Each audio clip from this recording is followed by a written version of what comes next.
In today's video, we are going to be breaking down a couple of plays that the Spurs used to try and get Victor Wembanyama baskets in NBA games.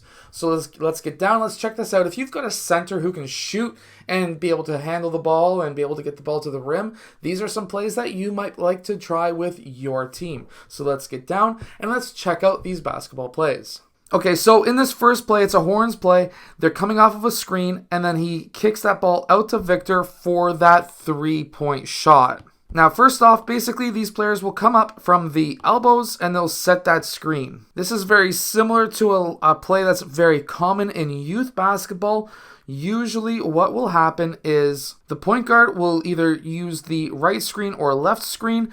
In this play, it was just a slightly different, but instead, it's going to be both screening as a staggered screen, and this point guard will be driving or dribbling towards his right side along that staggered screen. In this specific play, the first screener will roll towards the basket, and then Victor, who is right here, is instead of rolling, he's going to pop. When that point guard attacks the rim, what's going to happen is the secondary hedge man, or the secondary defender, which is Victor's man, he is going to hedge or potentially switch onto the ball handler. In this case, Kyrie Irving is going to be chasing over top. Probably didn't hear communication, or there was maybe no communication as to saying switch, and that would be just a terrible matchup in general between these two, because of course he is like a whole 1.5 feet bigger than Kyrie, so that would be a terrible mismatch, so they obviously don't want to switch. At this point, the roll man is covered. He's not going to be getting that pass.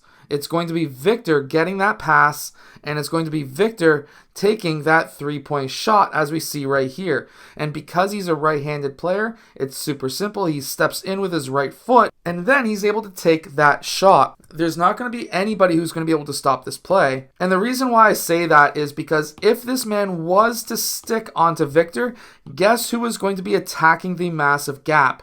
And when he does attack, guess what? If this man wasn't there and he was out of the way, there's a gap here that this player can drive through.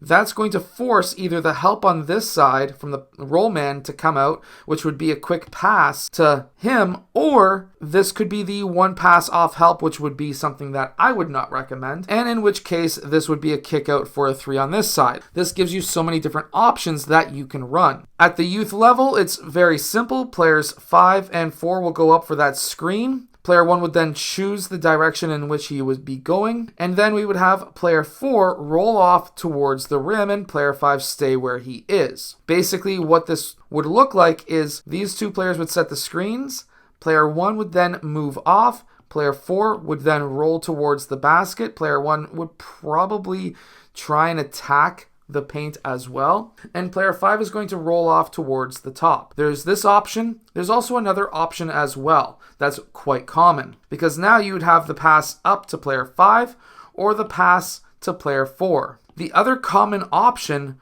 would be player 5 rolling to the rim even though he's not used as a screener, and then player 4 would be popping to the top, because what will happen is player 4's defender will go and hedge, and when that happens, that leaves player 4 wide open for that three-point shot. However, what we see with the Spurs is the ball starts on this left side. Player 4 sets the screen, player 5 sets a screen. This is called a staggered screen because these players are staggered off, and player 5 is going to have to aim to hit that defender of player 1. These two players are going to set that screen. Player 1 is going to use those staggered screens, and in this case, we're going to have player 4 roll towards the basket and player 5 stay where he is with player 1 attacking the paint. The idea here is now player 1 can pass the ball out to player 5.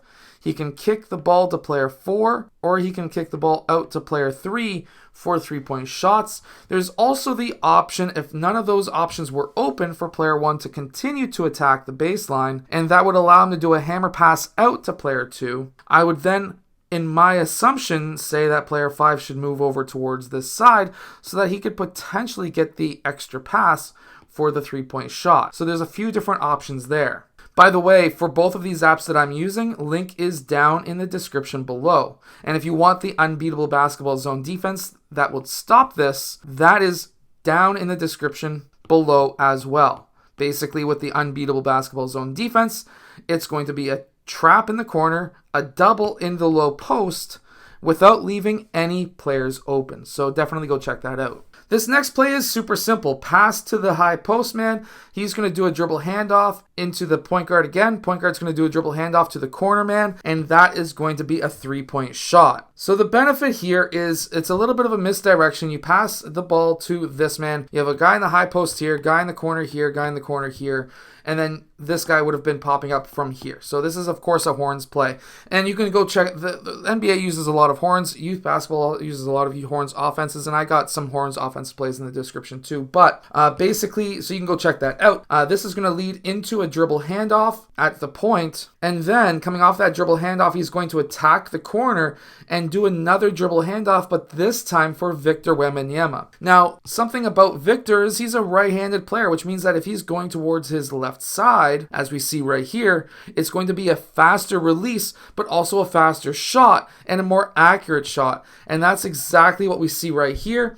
He gets that dribble handoff, that screen, quick sidestep, and he's able to pull that shot off quite quickly in his defender's eyes. So in this case, what we would see is player 5, he's going to sprint up or take a few quick steps up to the point. We're going to have player 1 pass the ball to player 5. When player 5 gets that ball, player 1 is going to use player 5 as a dribble handoff, and then player 1 is going to continue to attack towards player 4. Now, in my opinion, player 5 should always try to roll off that because this could be an option to hit easily. You always want to have options, but now player 1 is going to dribble in, set that dribble handoff to player 4. Player 4 is going to come off that dribble handoff depending on how his defender is playing it. These guys, in my opinion, should rotate out if we were to run this with my team. And then player 4 could take that shot, or depending on how his defender is playing him, he could attack the rim. There's a few different options here. If he was to attack the rim, he could score, or he could kick the ball out to pretty much any of these players. Now, this is an amazing misdirection play, and this is the last play we're going to break down for Victor Wembanyama, but we're going to have a couple of players out on this side, including Victor Wembanyama and a player in the post. What we're looking to do here